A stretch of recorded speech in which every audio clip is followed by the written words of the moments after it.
لا تلمزوا انفسکم، ایک دوسرے کو تانے نہ دو، ولا تنابزوا بالالقاب، برے نام سے نہ پکارو۔ آپ نے فرمایا بیوی کو لقمہ کھلانا صدقے کا ثواب ہے، روز مفت کا ثواب لو، 2-3 لقمے بیگم کو کھلا دو، بیگم خامند کو کھلا دے، صدقے کا ثواب۔ باش کرنا سیکھو، ایک ابھر پڑے تو دوسرا چپ ہو جائے، دوسرا ابھرے تو پہلا چپ ہو جائے، یہ طلاقیں ختم ہو جائیں گی، یہ لڑائیاں ختم ہو جائیں گی۔ زبان کو سینا سیکھو، چپ کرنا سیکھو، بیٹیوں کو سکھاؤ۔ ہمارا سسرالی معاشرہ، چاہے آپ لوگ انڈیا پاکستان سے یہاں بھی آ گئے ہیں، سسرالی معاشرہ ہندوانہ ہے، اس میں اسلامی تہذیب کوئی نہیں ہے۔ میرے نبی کا فرمان ہے، یہ جو میرے صحابہ ہیں مدینے والے، یہ بہت عالی شان لوگ ہیں۔ کس بات پہ؟ جہاد، روزہ، حج، زکوٰۃ نہیں۔ کہ جب یہ کسی کی بیٹی کو لے کر آتے ہیں نا بہو بنا کے، تو اس بچی کو سسرال میں پتہ نہیں لگنے دیتے کہ ماں باپ کے گھر ہے یا سسرال کے گھر ہے۔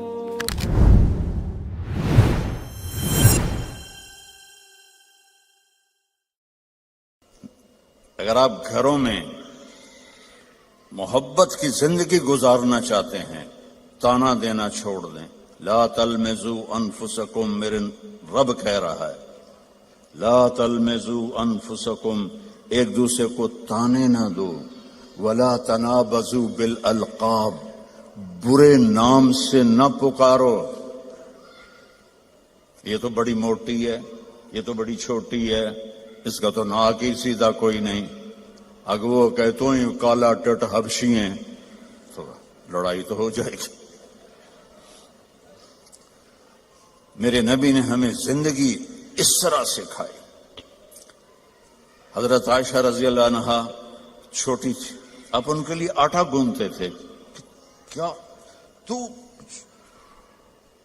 آپ کی شان سناؤں قرآن سے، والنجم اذا ہوا ما ضل صاحبكم وما غوا وما ينطق عن الهوى ان هو الا وحي يوحى علمه شديد القوى ذو مرة فاستوى وهو بالافق الاعلى ثم دنا فتدلى فكان قاب قوسين او ادنى۔ اتنی بڑی شان والا آٹا گوندھ رہا ہے، جھاڑو دے رہے ہیں۔ 9 بیویاں زندہ تھیں، اپنے کپڑے خود دھوتے تھے، پھٹ جاتا خود سیتے تھے، جوتا پھٹ جاتا خود بیٹھ کے سیتے تھے۔ آپ اپنا جوتا سی رہے تھے اور حضرت عائشہ چرخہ چلا رہی تھی۔ اب چرخہ، آپ کو کیا پتا چرخہ کیا ہوتا ہے؟ کسی عورت کو پتا ہے؟ اوہ بڑے ہاتھ سے آئے جی، شاباش۔ تو ہمارے بچپن میں وہ ہماری ماں نوکرانیوں کو ایسے لائن میں بٹھایا ہوتا تھا اور وہ چرخے کاٹ رہی ہوتی تھی، پھر اس سے وہ کپڑا بناتے تھے ہمارے جولاہے۔ تو آپ چرخہ کاٹ رہی تھی اور اللہ کے نبی جوتا اپنا سی رہے تھے۔ عائشہ میرا جوتا بھی سی دو، نہیں خود سی رہے تھے۔ تو آپ کے ماتھے پر پسینہ آ گیا، پسینے میں سے نور نکل رہا، اور چونکہ جب روشنی پانی سے گزرتی ہے تو 7 رنگوں میں تقسیم ہو جاتی ہے، تو وہ رنگین شعائیں نکل رہی تھیں۔ تو حضرت عائشہ کا ہاتھ وہیں رہ گیا اور ایسے دیکھ رہی۔ تو تھوڑی دیر بعد اللہ کے نبی نے محسوس کیا کہ عائشہ کا چرخہ نہیں چل رہا، تو آپ نے آنکھ اٹھا کے دیکھا، عائشہ خیریت؟ چرخہ بند کر دیا؟ تو انہوں نے فی البدی شعر پڑھا، وَإِذَا نَظَرْتَ إِلَىٰ أَسِرَّةِ وَجْهِهِ حَلِلَتْ كَمَا تَحِلُّ الْبَدْرُ الْجَلِيُّ۔ میں جب آپ کے ماتھا انور کو میں نے دیکھا تو مجھے لگا جیسے 14ویں کے چاند سے روشنی نکل رہی ہے۔ تو آپ نے کہا عائشہ تو نے مجھے خوش کر دیا۔ تو آپ اپنا سامنے بیٹھ کے جوتا گانٹ رہے ہیں، حضرت عائشہ سے نہیں فرما رہے کہ اس کو ٹھیک کر لو۔ محبت کے طور پر ان کو لقمے کھلا رہے ہیں. آپ نے فرمایا بیوی کو لقمہ کھلانا صدقے کا ثواب ہے. روز مفت کا ثواب لو، 2-3 لقمے بیگم کو کھلا دو، بیگم خامند کو کھلا دے، صدقے کا ثواب. یہ میرے نبی نے ہمیں گھر کی زندگی سکھائی ہے، یہ گھر کی زندگی ہے. اور آپ میاں بیوی کے ذمے ہے ایک دوسرے کو اظہار محبت کرو. رشتے محبت کا اظہار سے پلتے ہیں. ایک آپ کو واقعہ سناتا ہوں. عرب میں بیوی سے عشق کا بتانا بہت عیب تھا. ہمارے ملک میں بھی ہے، رن مرید ہو گیا تو رن مرید ہو گیا، بیوی دے پیچھے لگ گیا. تو اور گرل فرینڈ کے لیے اشعار تھے، اشعار کھلم کھلا شعر پڑھتے تھے. ہم کو 2-4 شعر سناتا ہوں. وَهَلْ تَبْكِينَ لَيْلَا، لیلا مجنو کا نام تو سنا ہوا نا. تو یہ مجنو تو ہمارے یہاں مشہور، اس کا نام تھا توبہ. توبہ کم توبہ لا نہیں کی تھا نہ توبہ ہے یودا.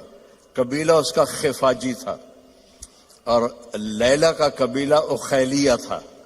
تو کھلم کھلا کہہ رہا ہے وَهَلْ تَبْكِينَ لَيْلَا إِذَا مِتُّ قَبْلَهَا وَقَامَ عَلَى قَبْرِ النِّسَاءُ النَّوَائِحُ. یہ ایک شعر ہو گیا، اس میں لیلا کا نام. كَمَا لَوْ أَصَابَ الْمَوْتُ لَيْلَا بَكَيْتُهَا وَجَادَ لَهَا دَمْعٌ مِّنَ الْعَيْنِ صَافِحُ. کوئی شرم نہیں آ رہی اسے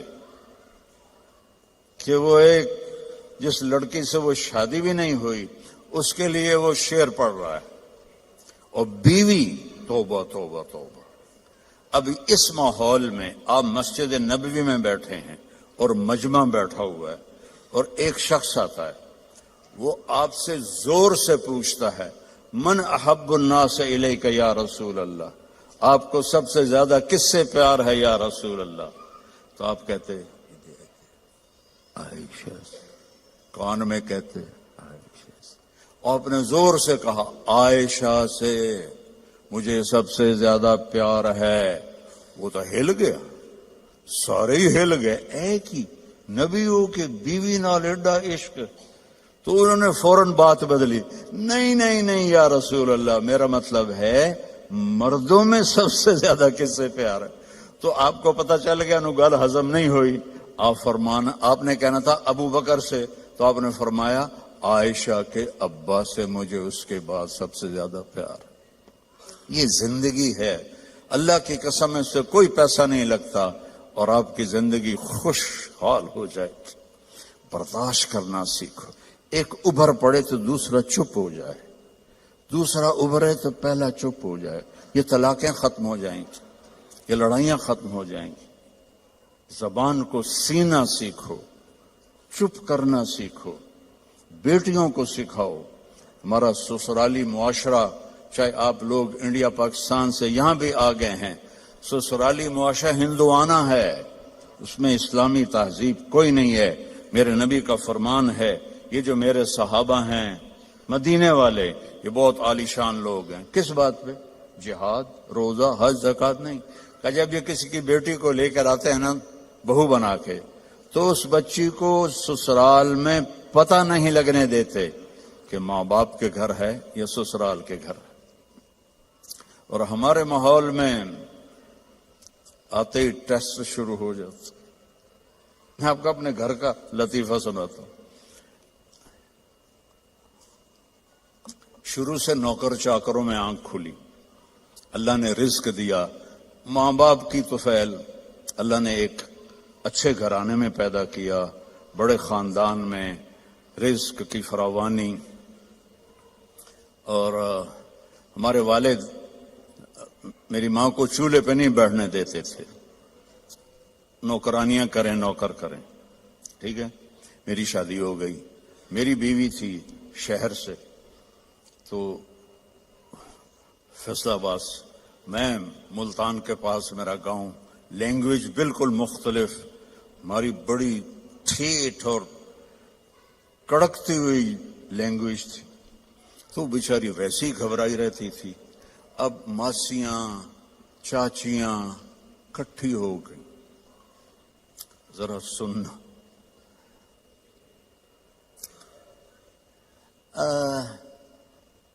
تیری ماں تا چولہے تے سڑدی پئی ہوندی ہے تے بیگم تیری ٹھک کے بیٹھی ہوندی ہے. مجھے اتنی ہنسی آئی. میں کہا میری ماں چولہے تے کداں سڑی ہے؟ میں بھی تھائیں پیدا ہوئے. میری ماں تا چولہے تے بندھی نہیں. میری ماں کو روٹی پکانے بھی پوری نہیں آتی تھی، سالن بنانا بھی پورا نہیں آتا تھا کہ میرے ابا جی ان کو کام نہیں کرنے دیتے تھے. نوکرانیاں تھی، نوکر تھے. اب وہ کہہ رہی تیری ماں تا چولہے تے سڑدی پئی ہوندی ہے. اور میری پنجابی سمجھ رہے ہو؟ کوئی گجراتی تو نہیں بیٹھے ہوئے کہ جن کو کیم شو والے. اچھا اردو ترجمہ کروں گا پھر. تیری ماں تا چولہے تے سڑدی پئی ہوندی ہے تے تیری بیوی ٹھک تے پلنگ تے بیٹھی ہوندی ہے. میں ہنس پڑا. میں کہ میں نے دسو تو صحیح کداں میری ماں چولہے تے سڑی ہے؟ میری مستورات بزرگ کہہ رہی ہیں تمہاری ماں تو چولہے پہ جل رہی ہوتی ہے، سالن بنا رہی ہوتی ہے، اور تیری بیوی مزے سے بیڈ پر بیٹھی ہوتی ہے تو تجھے خیال ہی نہیں آتا. تو میں نے کہا کب میری ماں چولہے پہ جا کے سڑتی جلتی ہے؟ اسے تو آخری زندگی تک روٹی بنانی نہیں پکاتی تھی پٹھی سدھی، کیونکہ کبھی ابا جی نے ان کو بیٹھنے ہی نہیں دیا تھا. تو یہ ہمارا سسرالی معاشرہ ہے کہ آتے ہی دلہن کو سینگوں پہ اٹھا لیتے ہیں. وہ گھر چھوڑ کے آئی ہے، ماں باپ چھوڑ کے آئی ہے، بہن بھائی چھوڑ کے آئی ہے، سہیلیاں چھوڑ کے آئی ہے. اسے اپنی بیٹی بناؤ.